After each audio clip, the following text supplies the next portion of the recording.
process went for you. I mean, you seemed like you wanted to defer to Trent because of his experience with this. How did it go in terms of, I don't know, you guys just being in sync with everything and trusting the board and all that? I've had a very unique perspective, and I've studied it for many, many years, probably the last 12 or 15 when you're at a place like Florida, Ohio State, and you start seeing the flows of the 32 teams rolling through your organization, and the way they treat me, the way I treated them, and the questions they would ask. And what I just found out is that I just kind of had a vision, not that I'd ever know that I was going to do it, but whenever I saw, and there are some incredible organizations, the cooperation between the coaching staff and the GMs or the personnel side, those teams happen to usually win also. When I see the other, whether it's a disjointed, dysfunctional, so I just, I can't imagine it going better. I've asked some of my veteran coaches that, actually today I said I'm going to have these guys do a full evaluation of from end of season report to free agency to the NFL draft. We call it talent acquisition. I want to know exactly what their thoughts are, because I don't want to have a place that, well, I wish you would have done it that way. Well, tell me so we can maybe make it better. I've always done that at the college level, but so far the responses I'm getting back from our veteran coaches, that's as good as they've been around, and that is the cooperation between both sides of the building. As a follow-up, how concerned are you at this point about a tight end position that seems to be very limited in terms of pass catchers? Yeah, there's some great quality.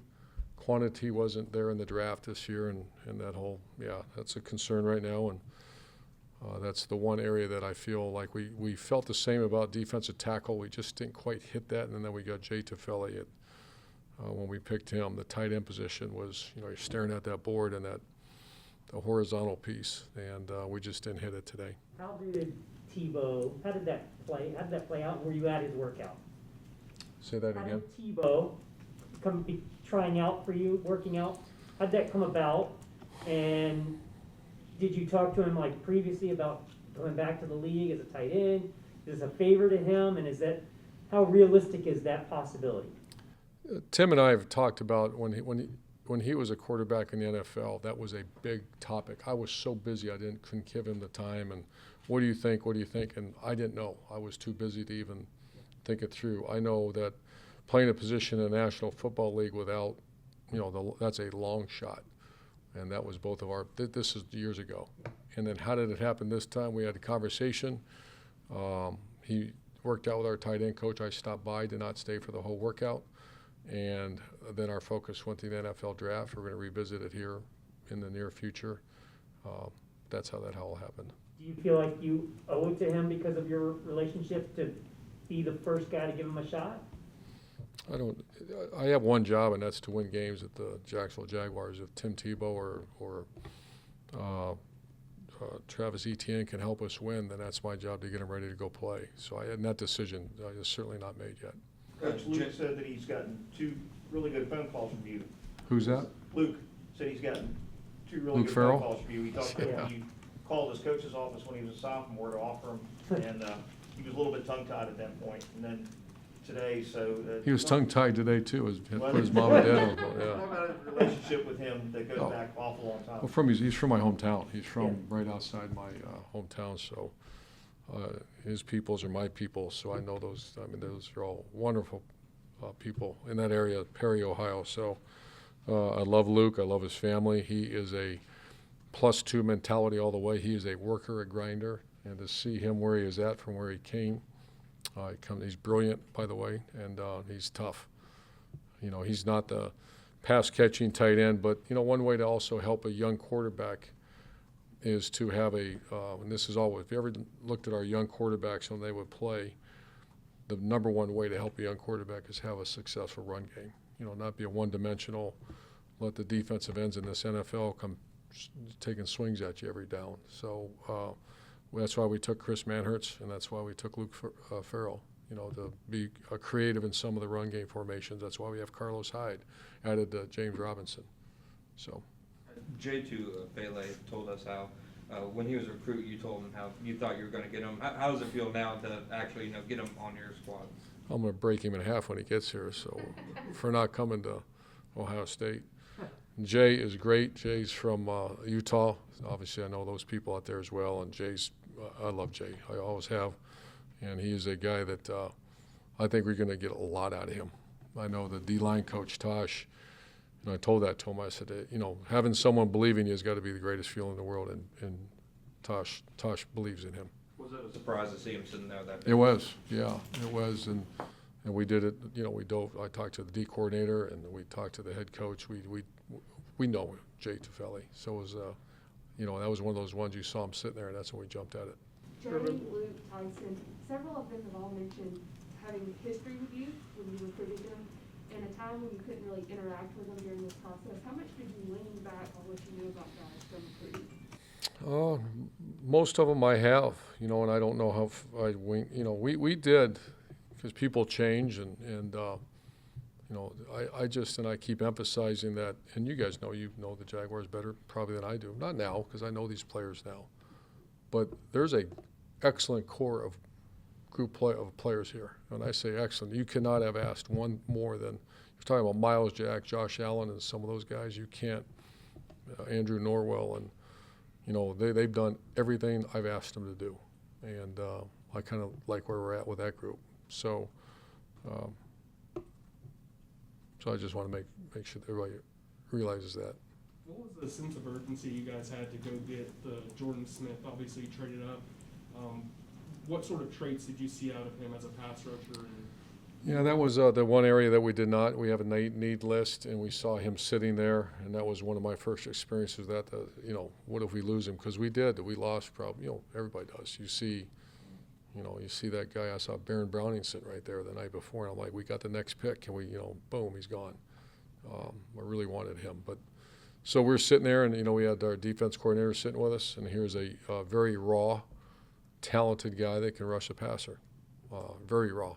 You got a long way to go, but that's why we did it. Where do you guys see him fitting into the defense? He'll be a rush. He'll have to earn that spot and get beyond Josh Allen, somewhere behind him.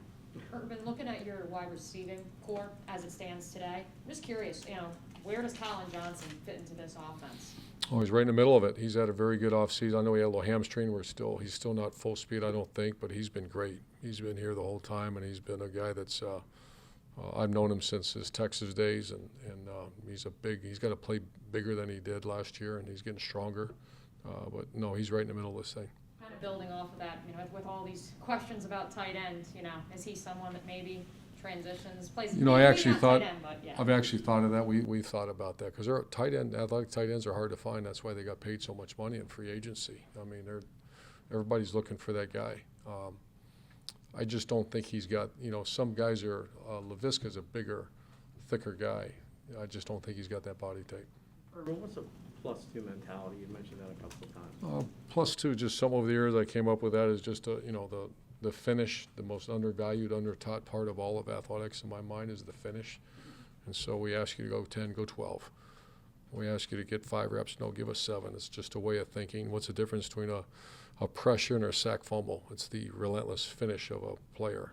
What's the difference between a ball getting downed on the 1 yard line instead of rolling as an end zone as a touchback? You guys see it as well as I do. It's the guy that doesn't quite finish. And so that's just something, and it's also an expectation of us, like a trainer.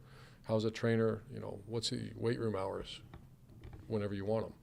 That's a +2 mentality. What's the training staff? There's a rule that if an athlete walks in the training room, and if I ever see a trainer in the office, that trainer won't be here very long because you're a +2 mentality for the athlete. So whatever, the answer is always yes for our players, and that's a +2. Give them whatever you need. What was it about Jalen Camp and his measurables that stood out to you guys? I'm sorry? Oh, at the end, yeah. Georgia Tech guy that our receiver coach came down. We're right near the end. We're still a couple short, and he's a guy that we studied. I did not study him as much as Sanjay did and our scouting staff. And he's looked at his measurable. He's a big, fast guy that we had a great call with, and we look forward to working with him. I know you guys have been focused on the NFL draft, obviously, but with the deadline coming up next week, have you guys made a decision on Taven Bryan, 5th-year option? I don't know that yet. Urban, what, Looking at Taven Bryant? Yeah, Taven Bryan. We want him here. undrafted free agency coming up. It's a little bit different from the draft. It's a little bit more like recruiting. Does that play a little bit more to your strengths? You know, we already started a little bit of that today, recruiting their agents as well. That's new to me. Maybe. You see, the third uncles, I guess, I've recruited over the years, but that's going on as we speak, and you know, that is fairly new to me, but that's something I'm used to. Now that it's over, are you exhausted mentally?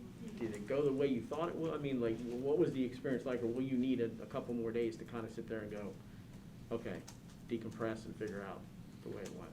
It was long, you know, but no, and all I go back is the needs of this team. This team lost a lot of games last year. There's a bunch of games they could have won. And you look at the roster that has some very good core players. There's also some very significant weaknesses that you had to hit. I think we've hit them. You know, the one that was brought up, the tight end position, no, there's still work to be done at that spot.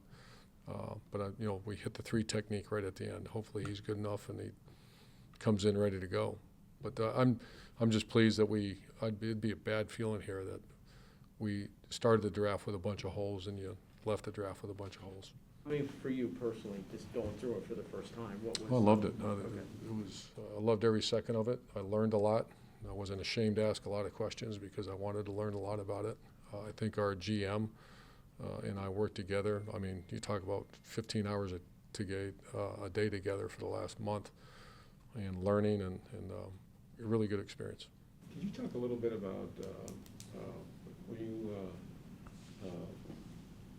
look at the whole draft process? Is it now that you go into next year? I mean, will you have a whole completely different mentality, outlook on it in 2022 than you did this year? Just the experience factor will be different, you know, I think, and plus we'll be a little bit more of a head start than we had this year. You know, it was kind of, I still don't know our scouts. You know, that's going to be important. At some point we're going to all get together, but we didn't have time. Time was of the essence, and the scouts certainly didn't have time to come back and see me. They were doing their jobs. So that part of it will be completely different, the relationship with the scouting department. As a follow-up, Trent said last night that after the drafting of Tyson, you know, they wanted cornerback defenders across the board that were 6 foot, talked about length, speed, the whole 9 yards. Others might look at that and raise some eyebrows about, is there anything wrong with CJ? And, you know, Trent said, no, once he gets healthy, everything will be fine. But can you understand how, you know, so much invested, first rounder, second rounder, $44 million in Shaquille Griffin, how people wonder that, is this an insurance policy for CJ by drafting Tyson? It is, but no, I wouldn't say insurance policy. It's an insurance policy, the fact that guys get dinged up at that position. You know, last year was a tough year for us. We had a lot of injuries back there. But it's also the thing Tyson Campbell gave us flexibility of something other than, he was a safety in high school, and he's a very physical player, great blitzer. Those are all the qualities of a nickel. So, have a guy that they're very hard to find. You know, I go back to Florida days, a Will Hill or a Maud Black, but they're hard to find. The guys that can go inside and outside, and that's the reason that when we saw him sitting, I didn't know he'd make it there. We were worried he'd be gone before that. Coach, is there a pretty high ceiling for Jalen Camp, because he started high school football kind of late, then they were transitioning Georgia Tech from the option to an offense where a wide receiver can get some at-bats. And with his measurables and everything, do you think they're just scratching the surface maybe with what he can do? You know, I asked that exact same question about an hour ago. Because to say that I'm that familiar with him, I'm not. But you look at there's a system we use, and they put him on the screen. I'm looking at the size of this guy, the speed of this guy, athleticism of the guy. And I asked that same exact question. The answer was back to me, there's an incredibly high ceiling for everything that you just said. It was almost verbatim what came back to me. A transition from wishbone to spread offense, and a developed guy that's still not exactly there yet. Coach, you said a week ago that you wanted to get some instant impact players, and obviously you got that in the first round. You feel you got that caliber of player from, say, round 2 through 6 to 7? We certainly feel that with our first two, Travis Etienne, someone said, why would you take another running back? He's much more than a running back. He's a slash. He's a guy that we did not recruit him just because he's a running back. We probably wouldn't have.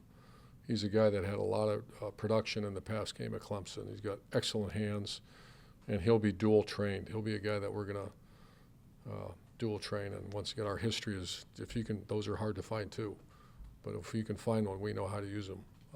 So that's, with him, I expect him instant impact. I expect Tyson Campbell will be instant impact in a lot of areas, special teams, and also rolling through the secondary in the back corner, but also nickel. Walker Little is going to be, he's going to push our tackles. Our tackles have to play better. I like how hard they're working. I like their talent level. But the best thing you can possibly do is create a little competition, and I've made that clear with Walker. Andre Cisco is one of my favorite players on the board. He had a tough knee injury. The good thing, it was a very clean injury. It was ACL, and that was it. And he's already videotaped. There's videotape of him out there training and going. He should be ready, cleared to go for. But you watch him, and you watch him when he's healthy. That's hard to say he wasn't the best safety in the draft. The Trevor from TCU, excellent player as well. But this guy from day one, we thought he was as good as there is. So that, and then you look at Jay Tufele. I think he's going to be in the mix. Jordan Smith is a guy that he's not ready. And as head college coach, I spent some time with him today on the phone. He agrees, but he thinks if we get this thing going, he's just a late bloomer. And then in a couple of years, you build his body up, and he learns how to play, get a little more experience. And Luke Farrell will be instant depth. And then the last guy, Jalen, is not an instant impact on receiver play. He's got to learn how to play the position a little bit better, but I see him instant impact in special teams. Who was the guy drafted in the first round who broke your heart? You said somebody came off the board in an interview yesterday. Somebody came off the board before ETN, and it broke your heart. Can I tell him? Sure. Tony, Tony. I've got to know him over the last couple of weeks, and obviously my connection with Coach Mullen and those guys, and I just think you watch him play, and he's a human highlight reel. Would you use Let's take two more guys. plan to use ETN? Pretty much. We talked about that. He can't really run the ball. Is Walker, you mentioned competition for the tackles. Is he a player you feel comfortable with at right tackle just as much as that left tackle? Walker's unique. He's hadn't played in 2 years. That's a David Shaw call. That's a going back doing that. That was a lot of work because you usually push play. There is no play. We had 2 players opt out, and that concerns people. Ask me that question: why does that bother you? And it does a little bit, but everybody's got their own reason for doing things. But the Pac-12, if you remember, they canceled football. It was done. It was done. I mean, done for quite a while. So and we talked about it with the players. So those two, Jay and Walker, they haven't played in a minute. What was it about Walker that made you so confident in taking him, considering that? He makes the pass sets look very easy. Players that make the hard look easy. That was Trent and I noticed that, and Coach Warhop. And we still see some development there. We haven't seen his ceiling yet. Thank you. Thanks, guys.